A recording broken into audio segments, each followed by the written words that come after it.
अगर गया जी नाम किया गया है तो गया जी जैसी शक्ल और स्थिति भी दिखानी पड़ेगी आपको। सिविक सेंस का इतना घटिया उदाहरण आप नहीं पेश कर सकते गया जी के बारे में।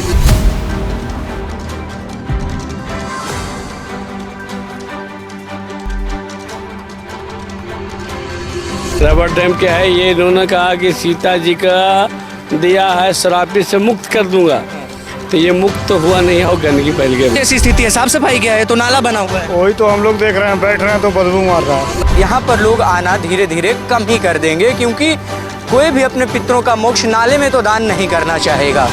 नमस्कार दोस्तों, मेरा नाम है विकास कुमार। आप देखना शुरू कर चुके हैं बतंगड़। इस वक्त मैं बिहार के गया जी में मौजूद हूँ और ये फल्गु नदी है। जिस फल्गु नदी पर गया जी में रबर डैम बनाया गया था, लेकिन केवल रबर डैम बना देने से नहीं होता है, उसका रख रखाव और उसकी विधि व्यवस्था भी देखना उसका एक महत्वपूर्ण अंग होता है। इस वक्त मैं विष्णुपद और फल्गु नदी के किनारे पर मौजूद हूँ और ये वही जगह है जहाँ पर साल में एक बार पिंडदानी आते हैं और अपने पितरों को यहाँ पर पिंडदान करते हैं, उन्हें मोक्ष की प्राप्ति होती है। लेकिन अगर मोक्ष स्थल की स्थिति ही खराब हो जाए तो फिर यहाँ पर लोग आना धीरे धीरे कम ही कर देंगे, क्योंकि कोई भी अपने पितरों का मोक्ष नाले में तो दान नहीं करना चाहेगा।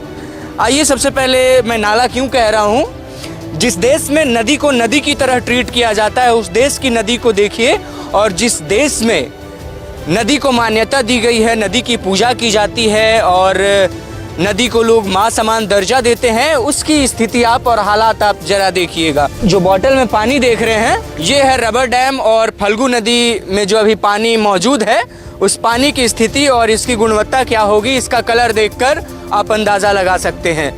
लोग अक्सर कहते हैं ना कि पानी का कोई रंग नहीं होता। गया जी में आइए, आपको पानी का रंग रूप सब नजर आएगा। जो ये रबर डैम बना दिया है, अच्छा नहीं बनाया इसने। रबर डैम क्या है, ये इन्होंने कहा कि सीता जी का दिया है श्रापित से मुक्त कर दूंगा, तो ये मुक्त तो हुआ नहीं है और गंदगी फैल गई भैया। यहाँ पे नाला नहीं बनता था तो नाले के बराबर बन तो गया। नाला तो अलग से इसका लिया है, लेकिन पिंडदानी जो पिंडदान करते हैं, जो जौ का चावल का आटा जो इसमें छोड़ते हैं ना, तो वो जो है क्या होता है कि धीरे धीरे वो बदबू उत्पन्न हो जाता है, बदबू पैदा होता है। इसके साफ सफाई के लिए कुछ नहीं करता, छान कर निकालता नहीं है।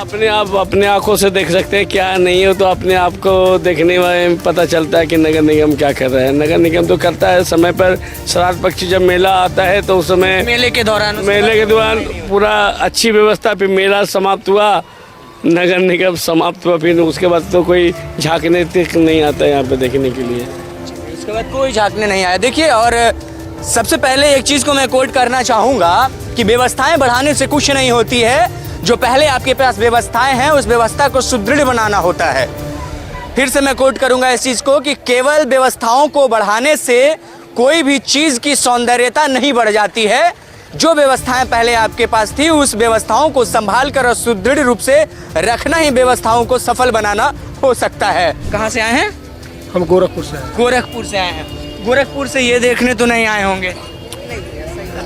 गंदगी तो है, सफाई इसकी साफ सफाई होनी चाहिए, एकदम जरूरी है, एकदम जरूरी। क्या लगता है जिन लोगों को जिम्मेदारी दी गई ठीक से निभा नहीं निर्वहन नहीं कर पा रहे हैं लोग ठीक से। लोग आते हैं यहाँ जिम्मेदारियों का निर्वहन लोग नहीं कर पा रहे। नहीं कर पा रहे हैं भैया, नहीं कर पा रहे हैं। एकदम करना चाहिए सफाई। क्या किनको जिम्मेदारी है इसकी? यहाँ मतलब यहीं का टेंडर कोई आदमी लिया है साफ सुफ करने का, वो बढ़िया से साफ सफाई नहीं कर रहे हैं।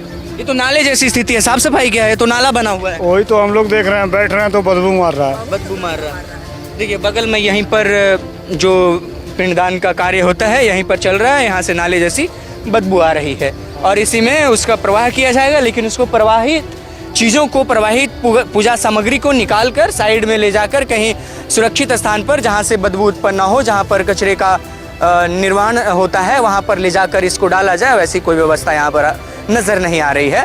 तो इसके लिए जिम्मेदार लोग हैं उसको मैं कटाक्ष करना चाहूँगा। जिम्मेदार लोगों को कहना चाहूँगा कि अगर आप अपनी जिम्मेदारी को सही तरीके से निभाना जिस दिन सीख जाइएगा उस दिन आपको समझ में आ जाएगा कि गया जी नाम अब क्यों रखा गया है। अगर गया जी नाम किया गया है तो गया जी जैसी शक्ल और स्थिति भी दिखानी पड़ेगी आपको। सिविक सेंस का इतना घटिया उदाहरण आप नहीं पेश कर सकते गया जी के बारे में। जहां लोग देश विदेश से आते हैं अपने पितरों को पिंडदान करने, वहां अगर ऐसी स्थिति आप उनके आंखों के सामने पेश करेंगे तो अंदाजा लगाइए कि आपके गया जी का इमेज देश विदेश में और अलग अलग देश के राज्यों में क्या बनी होगी, कैसी इमेज बनेगी, कैसे उदाहरण पेश होंगे।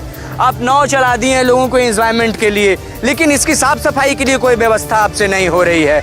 रेवेन्यू के लिए आप व्यवस्था कर सकते हैं, साफ सफाई के लिए व्यवस्था नहीं कर सकते हैं। पैसा कमाने का जरिया होना चाहिए आपके पास, लेकिन पैसा जहां से आ रहा है उसके रख रखाव की व्यवस्था आप सही तरीके से नहीं करेंगे। थू है ऐसे नगर निगम की व्यवस्था पर, और मैं ऐसे नगर निगम की व्यवस्था को लताड़ता हूं जो एक नदी को और एक डैम को जिसको मां के समान दर्जा दिया जाता है उसको आप सुदृढ़ और सुरक्षित ढंग से नहीं रख सकते हैं। बहुत बहुत धन्यवाद। जय हिंद, जय भारत।